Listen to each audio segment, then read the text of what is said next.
ভাই আগের বছর সিনিয়র দাদাগুলো খুব ভালোই ঠাকুর এনেছিল, কম দামের মধ্যে এনেছিল, অনেক কম দাম, আবার দেখতেও খুব সুন্দর ছিল। এবছর আমাদেরও ভালো প্যান্ডেল করতে হবে, ঠাকুর আনতে হবে, সব বলাই দেখি কি হয়।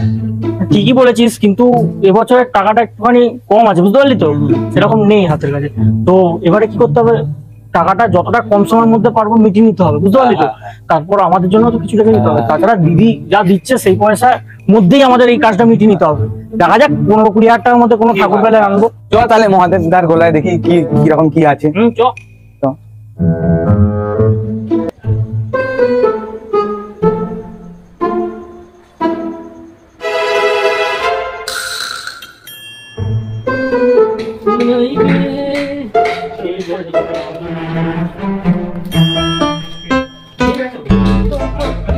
চ চ চ গোলাটাই ঢুকি, চ চ।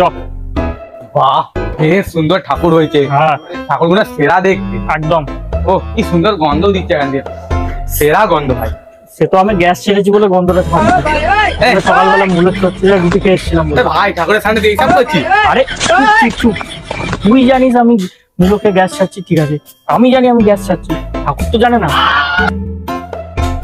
চ চ চ চ রাগ করিস না, মহাদেবদার সাথে কথা বলেছি, চ। ওদিকে আবার বিজয়রা প্যান্ডেলে বায়না দিতে গেছে। চ